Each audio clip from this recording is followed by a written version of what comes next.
Saya tuh berkali-kali cerita di mana-mana. Saya tuh punya teman dulu sekolah itu goblok era karuan. Wis marat goblok kriting. Woi ora tau munggahen sekolah. Wireng pisan, lumayan kuwe putih. Irang kuwe. Itu sekolah ora tau munggah. Senengane jaduk. Jaduk bocah. Pokoke seneng jaduk. Dia itu kerja di pedalaman Kalimantan. Kerja betul. Dulu tuh gak ada HP, dia punyanya surat. Gus kula niku teng pedalaman Kalimantan. Niku tiang-tiang tak ajak Jumatan niku tak ajak sholat zuhur gak. Dia eling sisa-sisa fikih eling. Kalau dalam mazhab Syafi'i, orang yang tidak mustautin itu kan tidak wajib Jumatan. Dan kalau jumlahnya tidak 40, tidak usah Jumatan, hanya sholat apa? Zuhur. Masih ingat ya orang goblok banget mondok suwi. Mondoknya bareng kula. Akhirnya singkat cerita, tiap neng pedalaman Kalimantan itu dia gawe musola kok bekas-bekas kayu. Ya terus kalau Jumat mereka jak dhuwur gak gelem. Padahal enggak 40 juga tidak mustautin penduduk yang punya kampung. Alasannya mau wong awam, Pak, wong Jumat kok dhuwur. Terus ini tak aku, Gus apa boleh dhuwur? Apa boleh apa? Jumatan tak jawab boleh. So ini kalau madzhab lah penting Jumatan. Singkat cerita, dia tersiksa. Dia ini cerita di penjara ya, karena dia orang soleh dan dia nganggap itu sholat penting. Bukan sekedar sholat penting, juga penting mengajak orang lain sholat. Wes kere temangsan yang tengah alas, ijek buruannya polisi yang zaman dhisik ngono jenenge ilegal loge. Ya tetap nganakno musala. Juga komunitas sholat, mahabbah yang Allah dan Rasul. Tapi kalau kita membiasakan anak, com kowe sekolah IAIN, com kowe sekolah Aliyah, ben kok iso ning Al Azhar, ben iso ning Umil Qura, kok kowe LC terus payu ning departemen. Kowe nak cung mimpin agama bentuk gaji. Dalile fid dunya hasanah wa fil akhirati hasanah. Nah, tapi problem yang jenis ini adalah ketika negara nak menggunakan, dia akan putus asa. Ketika yayasan besar nak menggunakan, dia akan putus asa. Mengalor ngidul go ijazah. Sesuai golek dukono ning gone wong sing ra digelar. Nah, ini kan sama-sama problem. Artinya kita sebagai ulama harus beda. Meskipun kita saling mengakui tapi harus beda. Terus ada lagi teman saya, dia hidup di Sulawesi. Dia sama kerja di Kayunan. Itu kalau mau cari masjid, itu 4 jam. 4 jam dari dia di tempat kayu tadi. Mau masjid jam 11, masjidnya cek kuncinan. Akhirnya dibuka-buka dewe, disapo-sapo di dewe. Seadan. Itu sing lucu gini, wong saleh wae. Sing sitok iku alumni Sarang, ketemu alumni Lirboyo. Ono grupnya ketemu alumni Tegalrejo. Ini orang-orang yang nasibnya itu gak jelas, tapi dibawa, ini betul nyata, dibawa oleh agamanya ketemu di titik masjid. Kang, lah kok eling Jumatan. Jadi aku ngene-ngene tau mondok, berang tahun, 4 tahun. Lah kok trimo dadi ngene, bisa ngaji ra tenanan aku. Macam-macam lah. Akhirnya di masjid itu ketemu sekian alumni pondok besar. Cocokan nasib, cocokan ibadah, cocokan macam-macam. Jajal sampean. Saya itu pernah ke PJTKI. Itu di Jakarta. Itu kebetulan kakak saya itu pas ke situ saya diajak, ada teman saya. Suwandri orang wong jenenge Hamid. Gus, kamu kenal orang ini? Namanya Hamid. Ini dulu mondok di sini. Mesti katanya kenal jenengan. Tak kok, Mit. Ke orang kerja ning Arab Saudi gak? Apa ning Korea ya? Apa yang terjadi setelah dia di Korea? Werjon dia niate gak niat dakwah, gak niat dadi kiai. Wong kuwapok jenenge melarat ini kuwapok terus. Oh, wis ra terlintas sampe kiai. Pokoke ning Korea kuwapok jenenge makhluk melarat tuh kuwapok dan pokoke pengen menghilangkan kemelaratan ini. Lah kok ora ning Arab? Akeh Gus ning Arab. Nek ketemu kanca-kanca isin mergo tenan. Aku dhisik tau ngaji, Cek. Wis motif. Dulu bareng ning Korea iku ora nganti sugih. Terus dia masjid, komunitas majelis taklim. Ya mergo dia dipenjara oleh amare pangeran, oleh perintah pangeran nak urip iku kudu apik lan aja wong. Akhirnya sing niate kedunyan menghilangkan kefikiran, akhirnya menghilangkan kesesatan. Dia masjid ya kayak sukses jadi dia. Ngajak wong-wong. Orang sekarang tahu semua di Korea itu sekarang banyak masjid. Itu di antara dulu awal-awalnya ya alumni pondok pedotan-pedotan. Oh penting yang pedotan. Mergo nek sira pedotan dadi ketua MUI malah. Dadi ora iso dakwah model ngene ora iso. Jadi Zuri MTQ ora iso dakwah model. Makanya Allah menyiapkan santri-santri pedotan itu akeh. Lalu jogeman ngecap santri pedotan ini disiapkan. Kau nak sing ra pedotan ketua MUI, juri musabaqah, ora ngarah dakwah ngene iki. Malah untuk duit, tukokno tiket gratis, dinepno ning hotel. Ya ape wong iku yo murid-murid agama, tapi gak sekeren sing heroik gini. Cara poine ning ngarepe Allah ya tuntas wong sing ngene-ngene. Nah ikhlas lho yo. Kecuali ora ikhlas, dekne ngono iku go kegiatan nglalekno fakire. Ya gak ono wong dakwah jare timbang ning omah tengok-tengok atok dakwah wae perkara nek iku. Tapi lumayan lah. Singkat cerita gini, ini yang perlu jadi madhab saya dan saya fatwakan terbuka seperti ini. Andai kan semua orang dipenjarakan oleh cintanya kepada Allah, kamu gak usah khawatir hidup di mana-mana, pasti dia akan ngurip-ngurip agamanya. Aku kan ngene-ngene ku kiai, kan anake kiai, muridé kiai, jadi tahu betul seperti itu. Saya punya teman sekarang jadi DPR provinsi di Kalimantan, itu orang Bali. Dulu ngaji sorokan muin sama saya di Sarang. Dia alumni Pondok Sidogiri. Itu bapaknya keluarga besarnya bakul sate. Kembali itu niatnya adul sate. Ya santri pedotan. Oh, mereka ora pedotan ketua MUI. Yang Madura maksudnya sesuai kelas masing-masing. Bareng bakul sate sukses ngajak ponakane, ngajak tanggane. Tahu-tahu kampung situ jadi komunitas Madura. Karena jumlahnya signifikan bikinlah masjid.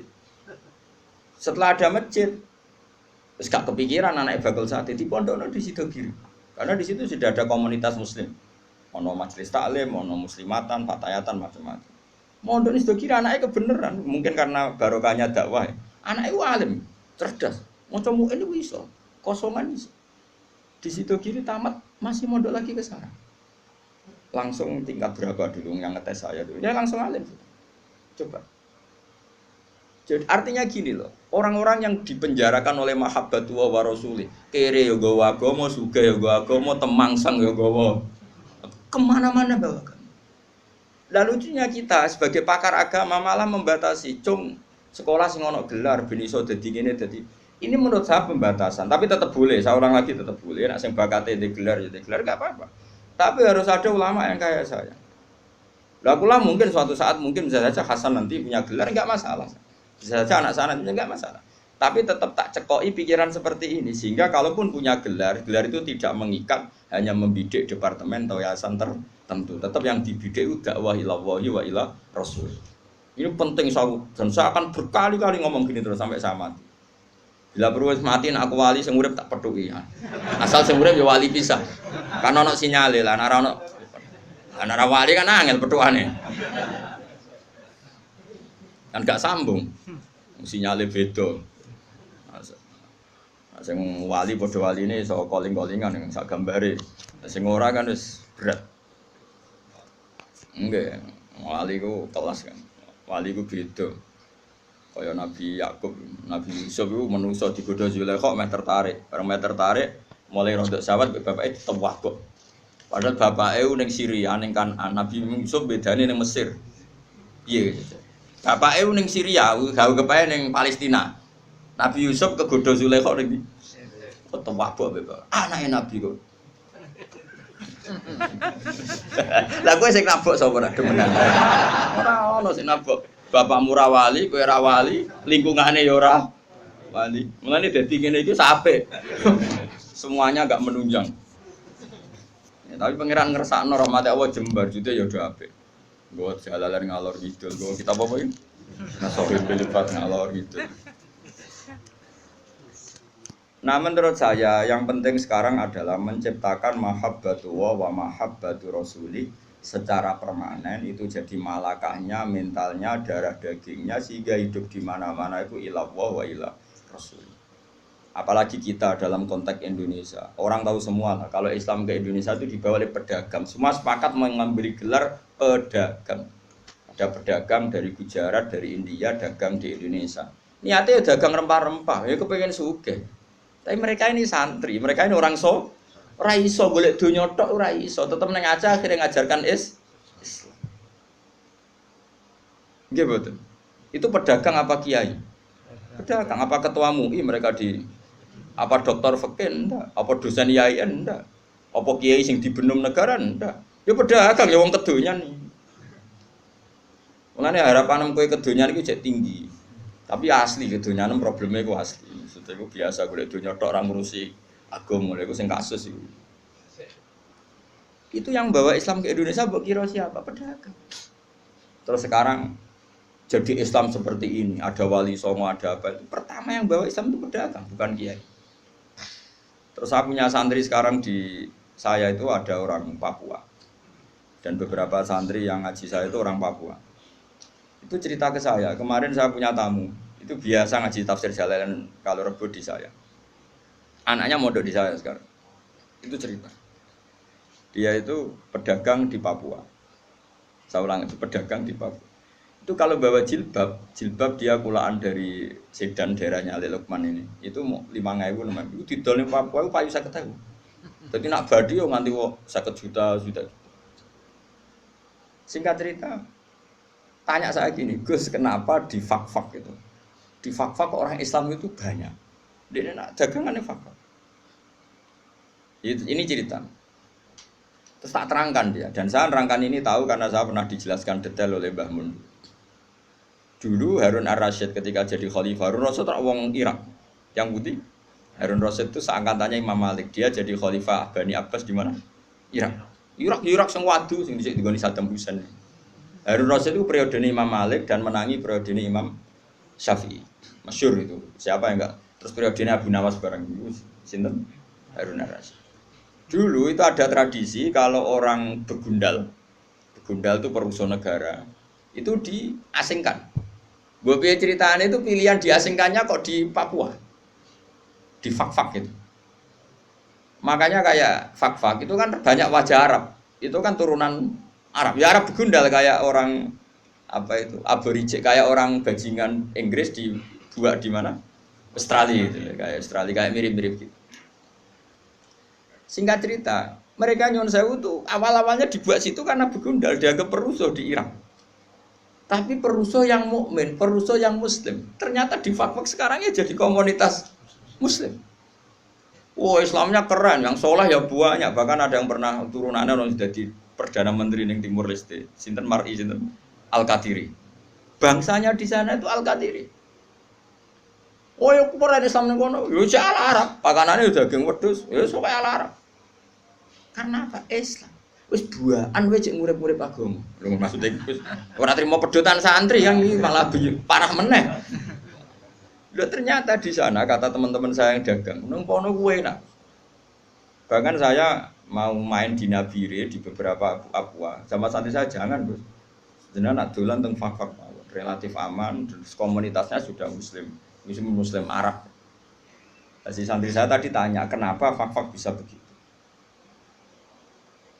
Karena apa tadi? Setiap orang muslim itu diikat oleh nurullah, diikat oleh mahabbatullah wa mahabbatu rasul. Mereka ndak bisa urip rak dakwah ora iso. Kalau sing ngaji ning kene kan ya wong kedonyan kabeh, ana ngaji ya do ngaji. Padahal mungkin merantaunya di Jogja golek duit. Utawa urip ya men golek duit ra kecekel-kecekel, lumayan golek ora wajib kecekel. Mulane aku di kanca satpam, kurang ajar tenan. Satpam iku kancane padha satpam jagongan ning ngarepku. Aku pengen Jakarta, ayo apa golek duit? Golek ning kene gak kena. Lah niki lha piye kok golek ning kene? Kan golek ora wis ning kene padha-padha ra mesti kecekel ya. Lah nek maro Jakarta njupuk duit lah. Tapi nak golek ning kene ayo golek wae. Ya omongan cangkem elek tapi masuk akal. Lah padha-padha golek lah apa adu-adu ora mesti kecekel. Lah nak njupuk ceritanya ditelepon misanane, Kak aja kerja ning kene nak golek duit ning Jakarta. Setelah ngaji sama temannya satpam yang satu, misanane ditelepon, "Ana kok njupuk gelem, nak kon golek moh." Wis adu-adu kok lagi golek. Ya Allah nek ana siswa aja golek ilmu njupuk. Ngaji apa nih biduane wong njupuk ilmu. Kok nak golek rong mesti cekel. Carane njupuk piye dimaknani mau? Nak lali yo direkam. Dadi ilmu dijupuk ambek HP di rumahno. Tapi nak utek wis elek ya meleset wae. Wong utek lunyu dadi digone ilmu iku meleset. Kayak godhong tales dikai banyu ya ora lari kemana-mana. Tapi ya tetep apik. Masuk godhong tales iku tak dikai banyu mlayu, tapi tetep iso tengok-tengok ning kono banyu. Tenang mawon, supaya tenang. Nah, menurut saya ulama seluruh dunia itu harus mikir seperti ini ya, harus sama dan saya yakin pasti sama. Enggak apa-apa ada yang punya gelar, berburu gelar karena kita juga butuh hakim muslim, butuh kemenak yang diisi orang-orang ahli sunnah, butuh beberapa profesi yang diisi oleh ulama-ulama ahli sunnah karena ini juga penting karena ini yang pegang otoritas, yang bikin undang-undang, yang bikin macam-macam. Tapi yang kultural tadi juga super penting karena ini wilayahnya ausa jauh lebih luas dan tidak terbatas. Sama nih fakta nangis. Kayak wong buaan, orang tahu semua itu di Tarikhul Khulafa itu dijelaskan. Mulane darani Irian Jaya itu karena sing darani itu wong Arab. Jadi ceritanya buareng wong Timur Tengah, wong Irak tadi dibuak ning Irian, roh wong udo-udo. Bahasa Arab udo ora uryan. Uryan iki maknane udo, Aryan, uryan iku maknane udo. Wah, kaget wong Arab. Wong Arab begudala kan cobaan. Ora kaya wong Indonesia agar preman terus katokan cekak terus. Wong Arab ku preman lah. Cobaan. Ora kaya Indonesia agar preman celananan jin suwek-suwek terus gak kelambenan perapatan jagungan awake tato tok. Wong Arab tetep cobaan. Mulane kira ada film Arab. Umar mbek sapa sitok soleh sitok bajingan bantah-bantahan padha cobaane. Nah film Indonesia enggak, sing ustadze klambi takwa, bersih, sing premane suwe-suwe. Dadi jelas. Film Arab bingung kowe. Endi sing mulane do sering takok, aku lak sering delok pinggire Hasan, pinggire anak kula. Pak, yang jahat yang mana? Perkarane padha jobane. Lah terus bareng wong udo-udo muni uryan. Terus ilah Jawa dadi Irian. Ben kira sejarah. Lane mergo tadi al-arif billah asirun. Orang yang tahu Allah pasti asirun, dia tertawan. Tertawan oleh cintanya kepada Allah dan Rasul.